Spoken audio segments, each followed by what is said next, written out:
नमस्कार, दोपहर की नंबर 1 डिबेट में आपको स्वागत है। मैं हूं आपके साथ में हिमांशु दीक्षित। बटोगे तो कटो के बाद उत्तर प्रदेश के मुख्यमंत्री योगी आदित्यनाथ ने अब ऐसा बयान दिया है कि विपक्षी खेमे में खलबली मच गई है। सीएम योगी के इस बयान से ना सिर्फ उत्तर प्रदेश बल्कि दिल्ली तक जो सियासी हलचल है ना, वो हो गई है तेज। और सीएम योगी के नए बयान को लेकर यूपी की राजधानी यानी कि लखनऊ में पोस्टर वॉर भी देखने को मिल रहा है। दिवाली के मौके पर सीएम योगी अयोध्या से लेकर गोरखपुर तक सनातन एकता पर बोलते रहे। उन्होंने पहले अयोध्या के दीपोत्सव बार बार अग्नि परीक्षा पर ना हो का बयान दिया। कार सेवकपुरम में साधु संतों के साथ बैठक में फिर से बटोगे तो कटोगे का नारा दिया। लेकिन इसके बाद जब वो गोरखपुर में वनटांगिया समुदाय के साथ दिवाली मनाने पहुंचे तो उन्होंने विपक्ष पर निशाना साधते हुए एक तीखा बयान दे दिया। योगी आदित्यनाथ ने कहा कि समाज को बांटने वालों में रावण और दुर्योधन का डीएनए काम कर रहा है। सीएम योगी के इस बयान के बाद यूपी की सियासत गर्मा गई और इसकी तपिश दिल्ली तक महसूस की जा रही है। आज चर्चा इसी पर करेंगे कि आखिर रावण दुर्योधन का डीएनए किसके अंदर है। उत्तर प्रदेश की राजनीति का रावण कौन है। राम भक्त ही राष्ट्रभक्त से किस किस को दिक्कत है, इस पर बात करेंगे। लेकिन एक बड़ी खबर सबसे पहले आपको बता दें, सीएम योगी आदित्यनाथ ने बिना किसी का नाम लिए कहा है कि समाज को बांटने वाले तत्वों में रावण और दुर्योधन का डीएनए काम कर रहा है। जो काम त्रेता युग में रावण ने किया वही काम बांटने वाले कर रहे हैं। समाज को बांटने वाले पर्व पर दंगा भड़काएंगे, दंगा कराकर पर्व और त्योहारों में खलल डालने का काम करेंगे तो उसे भी अंजाम पता है। कोई जाति के नाम पे बांट रहा है, कोई क्षेत्र के नाम पे बांट रहा है, कोई भाषा के नाम पे बांट रहा है, कोई अव्यवस्था पैदा कर रहा है। याद करना, ये बांटने वाले तत्व, इनमें रावण और दुर्योधन का ही डीएनए इसमें काम कर रहा है। ये वही काम कर रहे हैं जो त्रेता युग में रावण ने किया था। तो मुख्यमंत्री योगी आदित्यनाथ के इस बयान पर सियासी घमासान तेज हो गया। लेकिन सीएम योगी इतने पर रुके नहीं। लोगों को समाज बांटने वालों से खबरदार करते हुए उन्होंने कहा, जो राम भक्त होगा वही राष्ट्रभक्त। सनातन धर्म और भारत एक दूसरे के पूरक हैं। सनातन धर्म मजबूत तो फिर भारत भी मजबूत। बजरंग बली बली है, बजरंग बली। आदर्श राष्ट्रभक्त भी, जो राम भक्त होगा वही राष्ट्रभक्त भी बन सकता है। सनातन धर्म और भारत एक दूसरे के पूरक हैं। सनातन धर्म मजबूत होगा तो भारत मजबूत होगा, भारत मजबूत होगा तो सनातन धर्म मजबूत होगा। अगर इनमें से कोई भी कमजोर होता है तो मान के चलिए दोनों कमजोर होते हैं।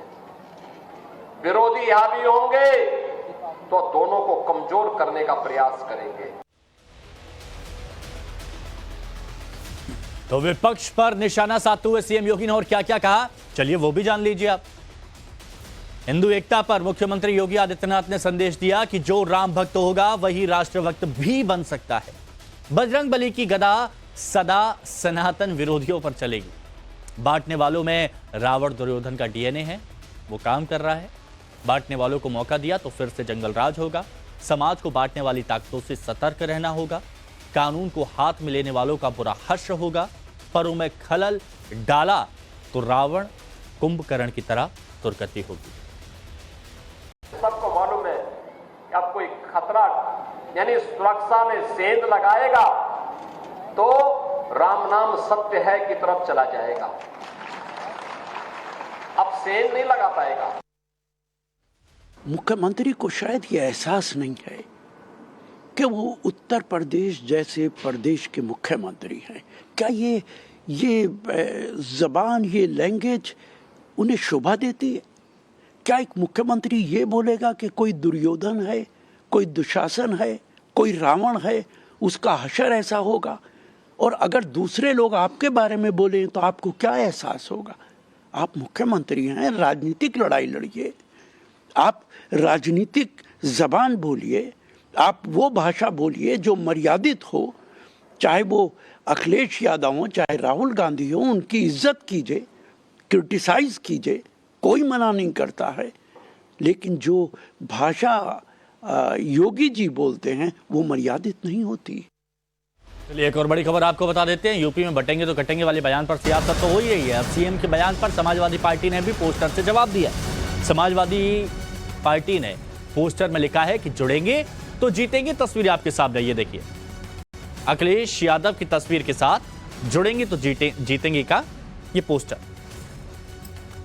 उत्तर प्रदेश में पोस्टर्स की पॉलिटिक्स जारी है और अगली कड़ी है जुड़ेंगे तो जीतेंगे। समाजवादी पार्टी के दफ्तर के बाहर ये एक बड़ा सा पोस्टर लगा है, होर्डिंग आप इसे कह सकते हैं। अखिलेश यादव की तस्वीर के साथ लिखा है कि जुड़ेंगे तो जीतेंगे। ये प्रदेश सचिव है समाजवादी पार्टी के, जिनकी तरफ से ये पोस्टर जो है वो लगवाया गया है। ये काउंटर है सीएम योगी के उस नारे का जो उन्होंने कहा था कि बटेंगे तो कटेंगे। अब इसी नारे के बाद पूरी समाजवादी पार्टी, पूरा सिस्टम जो है वो काउंटर करने में जुटा हुआ है। उनको लगता है कि अगर सीएम योगी के इस नारे पर जनता ने विश्वास कर लिया, अगर वो एक साथ हो गए तो फिर वो पीडीए का जो नारा उनका है वो बिखर जाएगा। अगर पीडीए उनका बिखर गया तो फिर वो जीत नहीं पाएंगे। इसीलिए वो कहते हैं कि जुड़ेंगे तो जीतेंगे। इसका मकसद साफ है कि अगर 2027 में समाजवादी पार्टी को जीतना है तो उन्हें अपने पीडीए को बरकरार रखना होगा। और इसीलिए समाजवादी पार्टी लगातार जो बीजेपी का स्लोगन है, जो बीजेपी का नारा है बटेंगे तो कटेंगे, उसको काउंटर कर रही है, उसको नेगेटिव स्लोगन कह रही है और कह रही है कि जुड़ेंगे तो जीतेंगे। तो ये इससे आप समझ सकते हो उत्तर प्रदेश की सियासत को कि किस तरीके से जहां बीजेपी बटेंगे तो कटेंगे की बात करती है, वही समाजवादी पार्टी जुड़ेंगे तो जीतेगी की बात करती है। और दोनों के पीछे जो मकसद है वो 80 और 20 की लड़ाई का है। क्या पसंद सत्यदेव सिंह के साथ विनोद मिश्रा, टाइम्स ऑफ भारत, लखनऊ। तो एक और बड़ी खबर आपको बता दें, जुड़ेंगे तो जीतेंगे वाले पोस्टर पर बीजेपी जवाब देती है। पार्टी के प्रवक्ता राकेश त्रिपाठी ने कहा जो हमेशा बांटने की सियासत करते थे वो आज जुड़ने की बात कर रहे हैं। बांटने का प्रयास करते रहे हैं, कभी जाति के नाम पर, कभी क्षेत्र के नाम पर, कभी बोली के नाम पर, अलग अलग प्रकार से बांटने की राजनीति करने वाले लोग आज जोड़ने की बात कर रहे हैं। उत्तर प्रदेश के मुख्यमंत्री योगी आदित्यनाथ जी ने बटोगे तो कटोगे नारा क्या दिया कि सब अब जोड़ने पर उतारू हो गए हैं। जोड़ना अच्छी बात है, सकारात्मक है, लेकिन अपने आचरण में लाइए। केवल नारे लगाने से, केवल होर्डिंग लगा देने से यह जोड़ने का नाटक नहीं हो सकता है। आपको जोड़ना है तो सबका साथ, सबका विकास, सबका विश्वास और सबका प्रयास, इस मूल मंत्र पर काम करना होगा। सबको साथ लेकर चलना होगा। थोड़ा वक्त लगा लेकिन सभी के बयान आपने देख लिया, किस तरह की सियासत हो रही है ये भी आपने देख लिया। अब जो मेहमान हमारे साथ जुड़े हैं उनसे हम आपको मिलवाते हैं। हमारे साथ में एसएन सिंह साहब बीजेपी के प्रवक्ता मौजूद हैं, संगीत रागी जी हैं, राजनीतिक विश्लेषक हमारे साथ में हैं, आचार्य विक्रमादित्य जी हिंदू धर्मगुरु हैं, साथ ही प्रेम कुमार जी राजनीतिक विश्लेषक, सैयद जव्वाद भाई राजनीतिक विश्लेषक हमारे साथ में हैं, तारिक खान साहब समाजवादी पार्टी के प्रवक्ता हैं और सैयद जव्वाद जी ने भी ये जीतेंगे तो जुड़ेंगे का बयान पहले इसी डिबेट में चर्चा के दौरान एक बार दे चुके हैं। वो इस पर भी विश्लेषण करेंगे। आप सभी का बहुत बहुत स्वागत है। लेकिन एसएन सिंह साहब, सबसे पहले तो आप ये बताइए, धार बड़ी तेज हो रही है आजकल जिस तरह से आप लोग प्रहार कर रहे हैं, तो उत्तर प्रदेश की राजनीति का रावण कौन है जरा बताइए। और ये डीएनए किसके अंदर है, ये दुर्योधन वाला और रावण वाला? हिमांशु जी, ये तो व्यक्ति खुद ही समझ जाता है कि कौन रावण है कौन राम है। और हमारे मुख्यमंत्री जी ने जो कहा, प्रधानमंत्री जी ने तो 1 साल पहले ही कहा था कि राम मतलब भेद नहीं, राम मतलब ऊंच नीच नहीं, राम मतलब सर्वे भवन सुखनो, राम धर्म है, राम कर्म है, राम त्याग है, राम तपस्या है, राम सनातन है, राम परोपकार है। अब वही बात जब हम कह रहे हैं तो तकलीफ हो रही है। कौन नहीं जानता है हिमांशु जी कि जो जैसे त्रेता युग में जो राक्षस होते थे, खरदूषण होते थे, त्रिशरा बाल होते थे, उनको मंदिर अच्छा नहीं लगता था। आज भी बहुत लोग मठ और मंदिर की तुलना एक से करते हैं। उनको हिंदू धर्म, सनातन धर्म, माता पिता में भेद नहीं लगता था, साधु सन्यासी चिरंजीवी लगते थे और हिंदुओं को हिंसक कहते थे। ये तो पहले भी करते थे। तो जो इस तरह के आचरण करते हैं, जो पिता का अपमान करेंगे, कौन लोग हैं, कौन लोग हैं बताइए ना। जब आपकी जनता के सामने, आप जनता के सामने जलेबी की तरह घुमा घुमा के बात कर रहे हैं, स्पष्ट बोलिए ना कौन लोग हैं वो।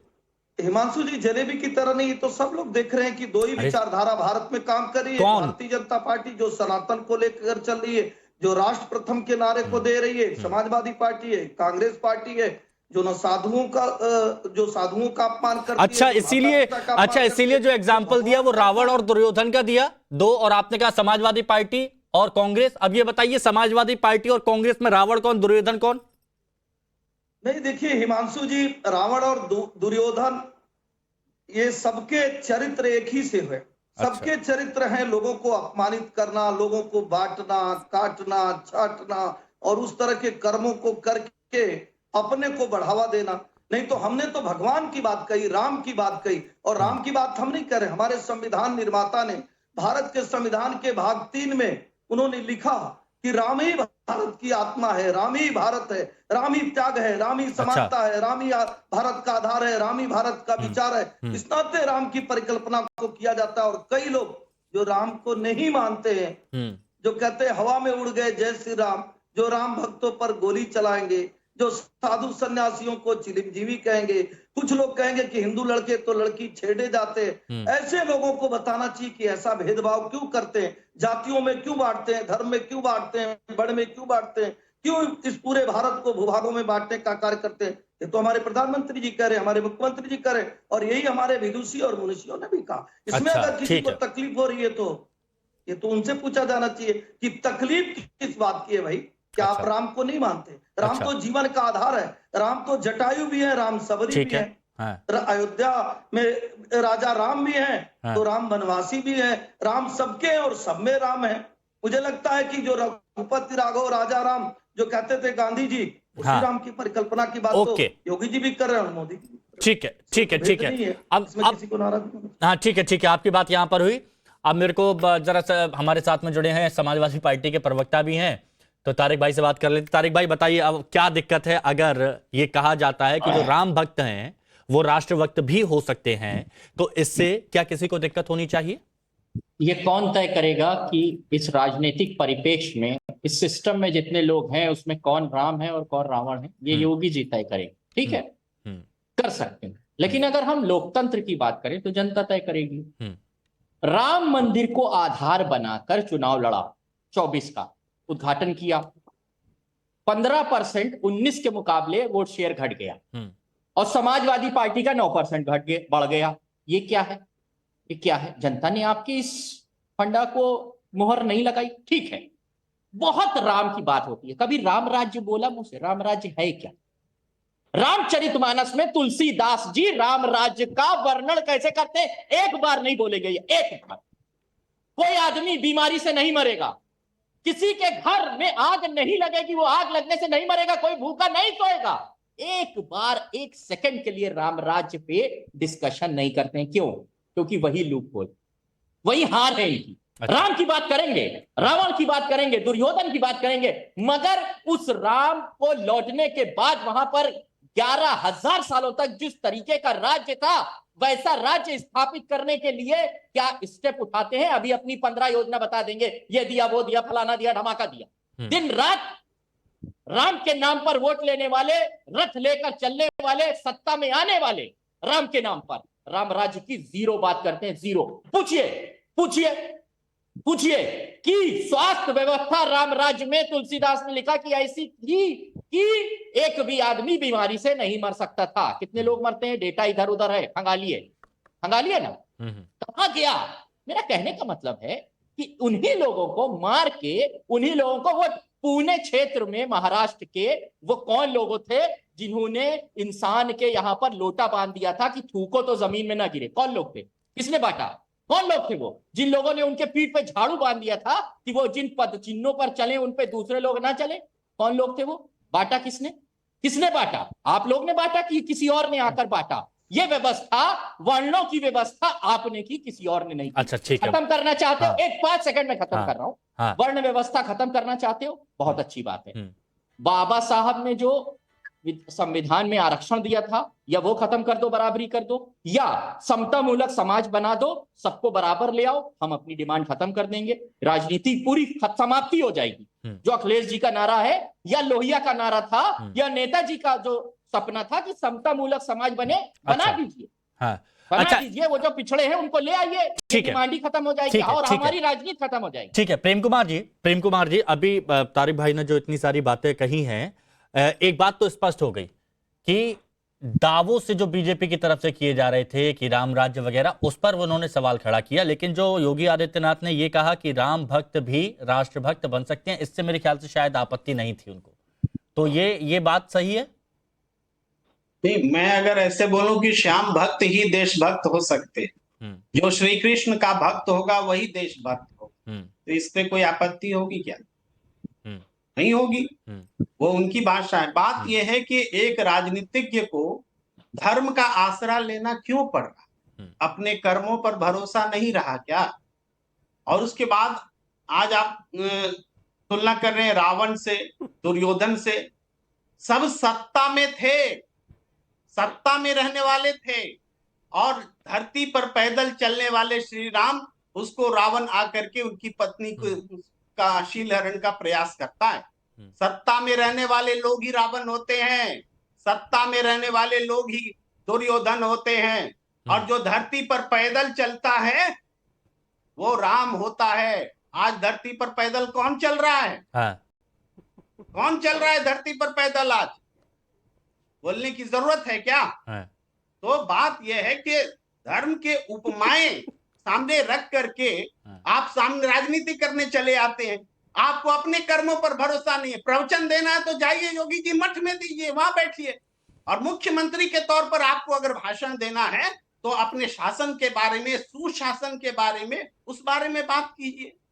इस शासक कभी बटेगा तो कटेगा कहेगा। मोदी जी को भी उस पर पछतावा हुआ, उन्होंने नारे को ठीक किया, एक है तो सेफ है। बहुत अच्छा लगा कि कम से कम पछताया तो उन्होंने। बटेंगे तो कटेंगे गलत बात है, बांटना काटना गलत बात है, और उन्होंने उसको सही किया, एक है तो सेफ। अच्छा, तो हम ये कहते हैं राजनीतिज्ञ की भाषा ये बांटने की नहीं होनी चाहिए, दूसरे को रावण ठहराने प्रेम कुमार की जी नहीं तो आज होनी काफी चाहिए। एग्रेशन, रावण कभी अपोजिशन में नहीं रहता है। प्रेम कुमार जी तो आज काफी एग्रेशन में नजर आ रहे हैं, बोलते हैं कि भाई मठ में चले जाइए। कोई बात नहीं, चलिए ठीक है, ये बात मैं समझता हूं। अब मैं इस पर और थोड़ा सा डिटेल में बात करूंगा, क्योंकि आचार्य विक्रमादित्य जी हंस रहे थे। आचार्य जी देखिए, प्रेम कुमार जी भी यही कह रहे हैं कि आप राजनीति को धर्म से दूर रख दीजिए, आप क्यों बार बार धर्म को बीच में ले आते हैं? क्या आप भी इसको जायज मानते हैं? इसके बाद संगीत जी आपके पास। जी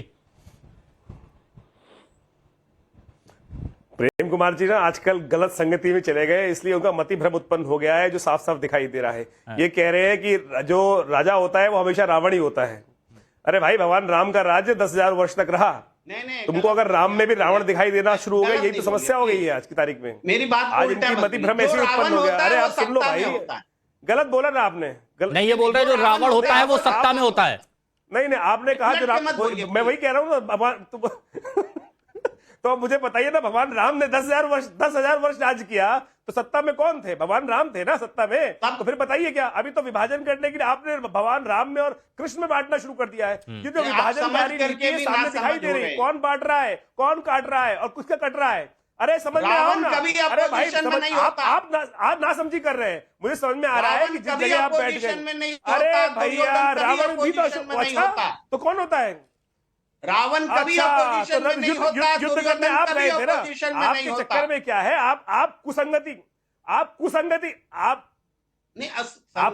में चले गए ना, इसलिए आपकी संगति में है। दुर्योधन ही दिखाई दे रहे हैं, राम राज्य में कर रहा है, वहां भी कुसंगति है। आपकी संगति, हमारी संगति में होते तो, अरे आप हमारी संगति में होते, आप विभाजन करने लगे यहाँ बैठकर। आज तो आपने विभाजन की पराकाष्ठा कर दी, राम और कृष्ण को बांटने का शुरू कर दिया, राम और कृष्ण में बांट दिया। आपने कुसंगति ऐसी कर दी है, जैसे बाबा का जो दिमाग है ना, जो राहुल बाबा का दिमाग है, वही आपके अंदर आ गया है। वो जाके संग बैठेंगे, जाके संग का प्रभाव आ जाएगा, वो आपके अंदर आना शुरू हो गया। आपने कहा अरे मुझे बताइए ना, राम का अर्थ क्या है? राम का अर्थ सत्य है, राम का अर्थ सत्य है।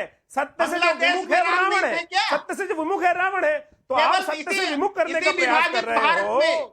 अरे मेरे भाई, तो सत्य जो है वो राम है। आपको राम और श्याम के अंदर अलग अलग परिभाषा दिखाई दे रही है। आपकी समस्या ये है ना, एक एक कर प्लीज सुनिए ना। चोंच मार रहे हैं। अब मैं बोलूं, प्रेम जी देखिए, आपकी आवाज बिल्कुल बिना रुके, किसी ने आपको रोका नहीं था।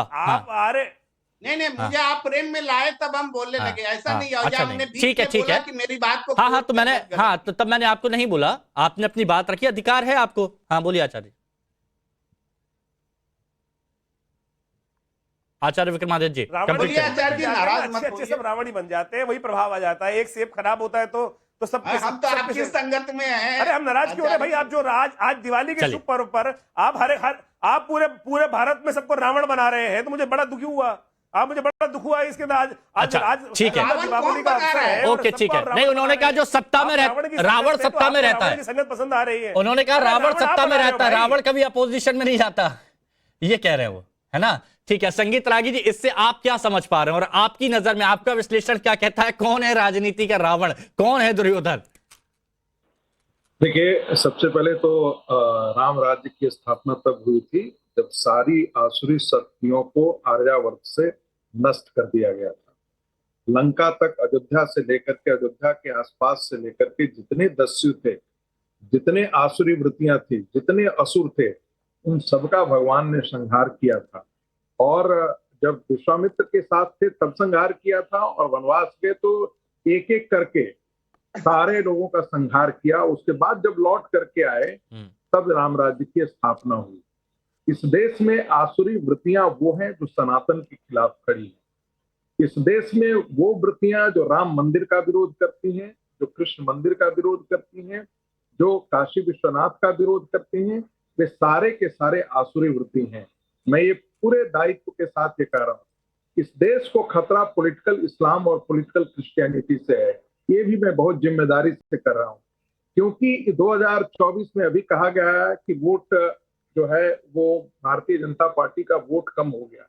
ये सही बात है, भारतीय जनता पार्टी का वोट प्रतिशत कम हुआ, लेकिन उसके कारण एक और भी है कि इस देश में मुसलमान वोट जिहाद किया। यदि उत्तर से लेकर के दक्षिण तक जाएं और पूरब से लेकर के पश्चिम तक जाएं तो उसे इस बात से मतलब नहीं होता है, इस देश के मुसलमानों से मतलब बिल्कुल नहीं होता है विकास हो रहा है या नहीं हो रहा है, अच्छा। शिक्षा हो रही है या नहीं हो रही है, हलाला खत्म किया गया है या नहीं किया गया है। इस बात से है कि एक हिंदुत्ववादी पार्टी भारतीय जनता पार्टी हो, सारे इस्लाम के मत मतांतर सब एक साथ जुट करके इस भारतीय जनता पार्टी को हराओ। इसका एक ही काट है, यदि भारत का हिंदू समाज पारसी, बनिया, राजपूत, ब्राह्मण, भूमियार इन सब में बटा रहा तो ये जो आसुरी वृत्तियां हैं जिनको वोट जिहाद करती हैं, इनके खिलाफ लड़ाई कमजोर होगी। और इनके खिलाफ यदि लड़ना है तो पूरे तरीके से हिंदू समाज को एकजुट होना पड़ेगा, इनके खिलाफ लड़ना पड़ेगा, क्योंकि यही आसुरी वृत्तियां हैं जो कल जाकर के धमकी देती हैं कि देखिए अरब के लोग जो हैं वो आकर के हस्तक्षेप करेंगे।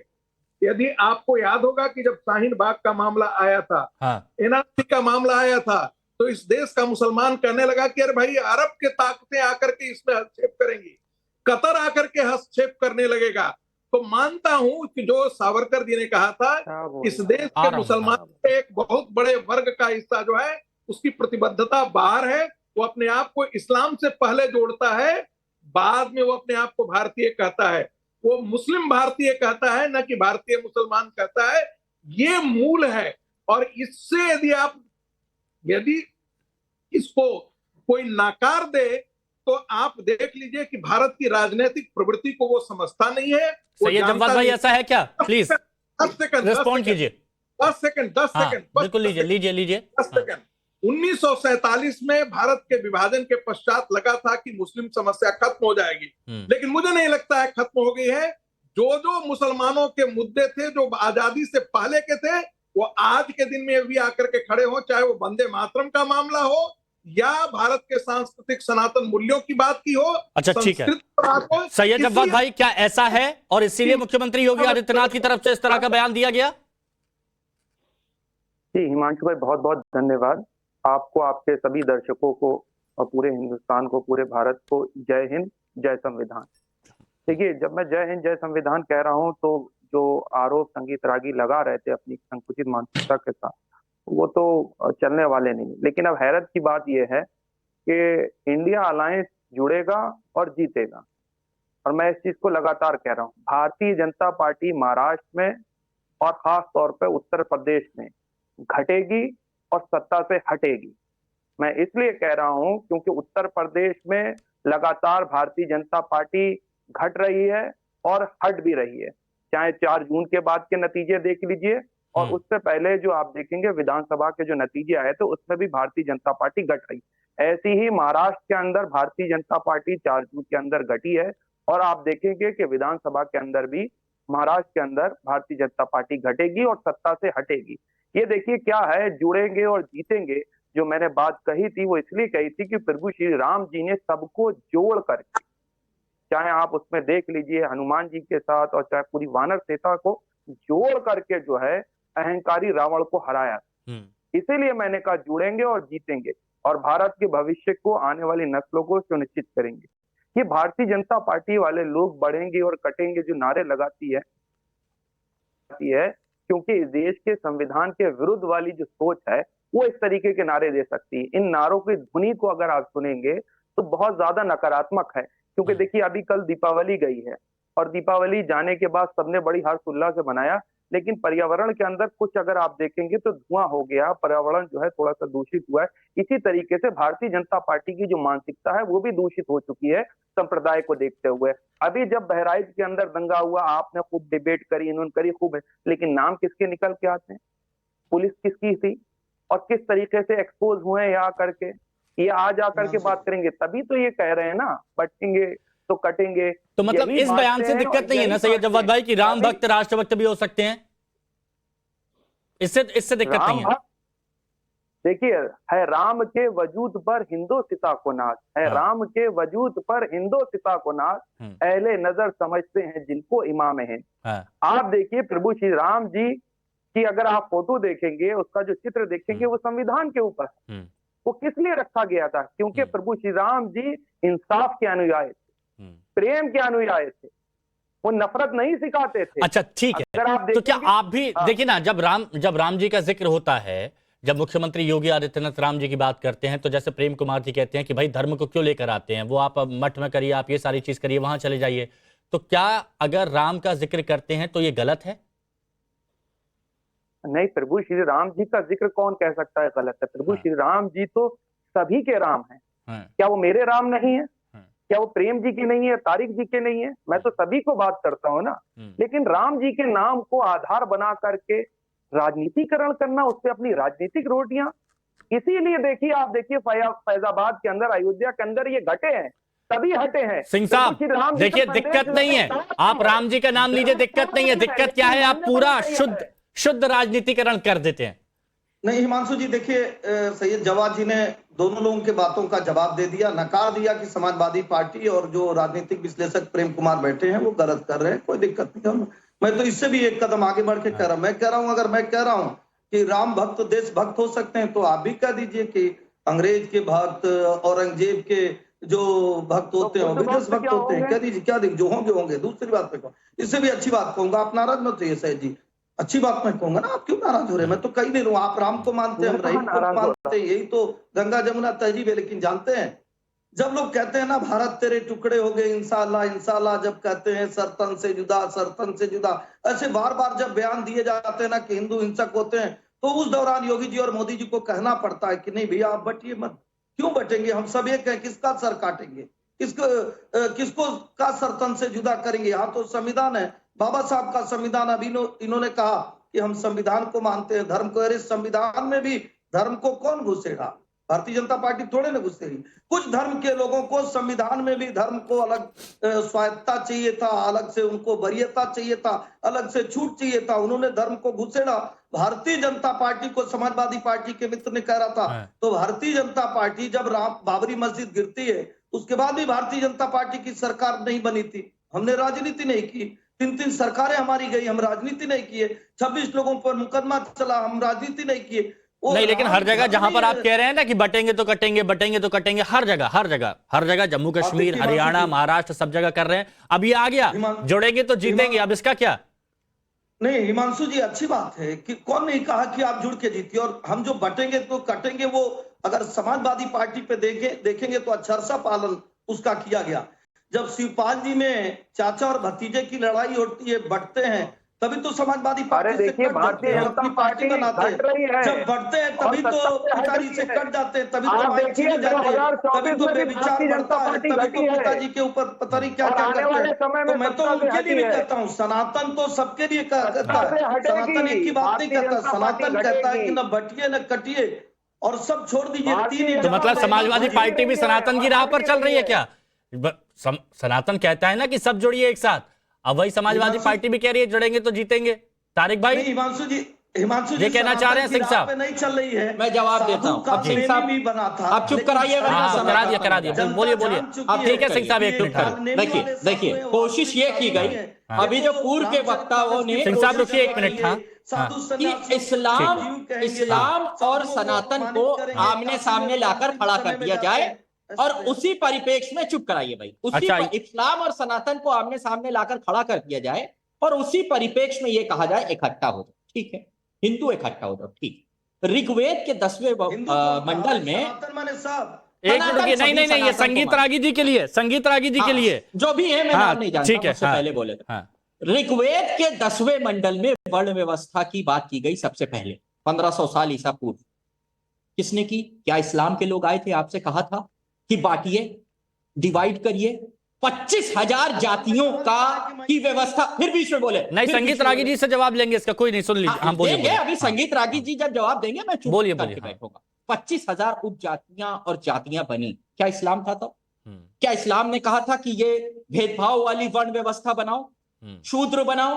कौन है ये लोग? मनुस्मृति में क्या डिस्क्राइब किया गया शूद्रों के बारे में बताने की जरूरत नहीं है। ये तब क्या इस्लाम से आए थे लोग और इस्लाम ने कहा था कि ऐसा करिए? तो ये जो आप फेस ऑफ दिखा रहे हैं कि एक तरफ इस्लाम और एक तरफ सनातन, नहीं, ये व्यवस्था आपकी सनातन के अंदर की बनाई हुई है, खत्म करिए इसको। मगर जो आप इस्लाम के एंटी दिखाकर ऐसा करना चाहते हैं, ये सरासर गलत है। इस्लाम कहीं था ही नहीं उस वक्त, सिर्फ 1400 साल पुराना धर्म है और ये हजारों साल पुरानी व्यवस्था आपके अंदर की बनाई हुई है। रागी जी करना चाहते हैं, प्लीज जवाब खत्म करिए। रागी जी जवाब दे दीजिए। दो बातें। सबसे पहले तो बंधु को मालूम नहीं है कि कितने मनु हुए, कितनी मनुस्मृतियां हुई। इस पृथ्वी की आयु 4 अरब 32 करोड़ है और उसे मनवांतरों में बांटा जाता है, फिर महायुगों में बांटा जाता है, फिर युगों में बांटा जाता है। तो बंधु को ये सब मालूम नहीं है कि वर्ण व्यवस्था और जाति व्यवस्था दोनों अलग अलग चीजें हैं। तीसरी बात, मैं इसलिए कहता हूं कि इस्लाम का पूरा इतिहास खून खराबे का इतिहास रहा है। जब से चाहे इस्लाम चाहे वो वेस्ट एशिया में गया तो तलवार के बल पर गया, यूरोप के अंदर स्पेन में गया तलवार के बल पर गया, मध्य एशिया में आया तलवार के बल पर आया, भारत के अंदर आया तलवार के बल पर आया। विचारों ने इस्लाम को आगे नहीं बढ़ाया है, तलवारों ने इस्लाम को आगे बढ़ाया। नहीं, लेकिन रागी साहब सुनिए ना, रागी जी ये तारिक भाई ये कह रहे हैं कि बटेंगे तो कटेंगे, मतलब बांटने वाली चीज जो है वो वहां से नहीं आई है, वो यहां से शुरू हुई है। नहीं, मैं दोनों बातें मैं बताना चाहता हूँ, दोनों बातें। मैं इसलिए भारत के हिंदुओं को सचेत करना चाहता हूं क्योंकि अफगानिस्तान तक हमारी सीमाएं जाती थी, बांग्लादेश, पाकिस्तान वो हमारा हिस्सा होता था। इस्लाम आया तो न हमारे गुरुद्वारे बचे, न हमारे मंदिर बचे, सारे नष्ट कर दिए इन्हें। इसलिए इनको हमारे देश को लोगों ने मलेच्छ और विधर्मी कहा था। मैं वो नहीं कह रहा हूं, लेकिन इन शब्दों से हमारे पूर्वजों ने नवाजा था। एक दूसरी बात, भारत के अंदर जो जातियां हैं, जिस जातियों को आज आप देख रहे हैं, वो कॉलोनियल कंस्ट्रक्ट है। जब पहला सर्वे हुआ था इस देश में और जातियों का आकलन करना शुरू किया था, तो कोई अपने आप को कहता था कि मैं बुद्धिस्ट हूँ, कोई कहता था जैनी हूँ, कोई कहता था पंजाबी हूँ, कोई कहता था कर्नाटकी हूँ। जिस जाति व्यवस्था को आप देखते हैं वो इस रूप में नहीं थी। अच्छा। एक और बात बता देता हूँ, कोंकण एरिया में जो गहरे समुद्र में मछली मारता है उसकी भी जाति मछुआरा है, तो छिछले समुद्र में मछली मारता है वो भी, उसकी भी जाति मछुआरा है, नदी में मारता है उसकी भी जाति मछुआरा है, और जो तालाब में मारता है उसकी भी जाति मछुआरा है, और सारे अपने आप से एक दूसरे से अपने आप को श्रेष्ठ करते हैं। मेरा एक सवाल है, के अनुसार हमारे यहाँ गायों की जातियां हुआ करती थी, प्रजातियां हुआ करती थी, आमों की जातियां हुआ करती थी। इन दुष्ट अंग्रेजों ने और बाद में जो गांधी जो ये नेहरू गांधी जो परिवार है, इसने जितना इस देश का अहित किया है, जाति के हाँ सैयद भाई, एक सवाल है भाई, एक सवाल कह रहा हूँ ये हिंदू हाँ बोलिए बोलिए। एक सवाल का जवाब दे दे रागी साहब।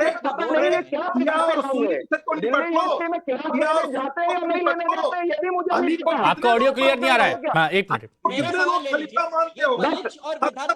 तुम्हारे अंदर सैयद जवाद भाई बोलिए। हाँ मुझे ये नहीं पता संगीत रागी कभी क्लास लेने जाते हैं या नहीं जाते, बच्चों को क्या पढ़ाते हैं इनसे पूछिए। पहला सर्वे हिंदुस्तान के अंदर अंग्रेजों ने कब करवाया? 1872 में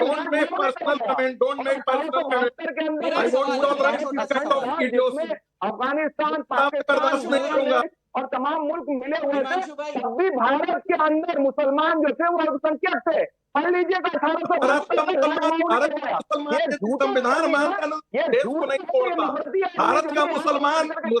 का मुसलमान जो है, इसीलिए हमारे पूर्वजों ने अच्छा आचार्य जी, हमने नहीं कहा। ठीक है एक मिनट थोड़ा सा जल्दी रिएक्शन लेता हूं। आचार्य विक्रमादित्य जी, मतलब मुद्दा यही है, बटेंगे तो कटेंगे और जुड़ाव, मतलब यहां एक तरफ एकजुटता के लिए कहा जा रहा है तो दूसरी तरफ कहा जा रहा है कि भाई इस तरह की बातें नहीं होनी चाहिए। ये ओवरऑल मैटर तो यही है ना, जुड़ने का और बटने का।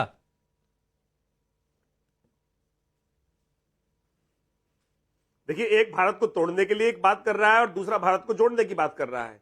भारत को जोड़ रहा है वो जो कह रहा है कि भैया कटो अलग मत हो, काट दिए जाओगे। ये किसना हिंदू की बात हो रही है ना मुसलमान की बात हो रही है, इस देश के भक्तों की बात हो रही है। लेकिन अभी यहां पर बैठे हुए कुछ लोगों ने तथाकथित तौर पर भारत की वर्ण व्यवस्था पर, सनातन की वर्ण व्यवस्था पर प्रश्न चिन्ह लगाने का प्रयास किया। उनको समझना चाहिए। उनको कह रहा हूं, मनुस्मृति का एक वाक्य नहीं पता होगा। कौन सा वाक्य है? जहां मनुस्मृति में कहा जाता है जन्ना जाए थे शूद्र, ये शूद्र की और बताइए की बात करनी जाती है। जो कौन है शूद्र, कौन है ब्राह्मण? अरे एक ही ब्राह्मण है, वही शुद्ध हो सकता है, वही वैश्य बन सकता है। ये बात समझ में आनी चाहिए। अगर इनको समझ में नहीं आती है तो ये विभाजनकारी लोग, ये जो कटवाकर आगे बैठ जाते हैं, बदतमीजी लोग जो बदतमीजी करने की बात करते हैं। अरे आज तो मुसलमान दलित बन रहा है भाई, आज तो इस देश में मुसलमान पसंदीदा बन रहा है।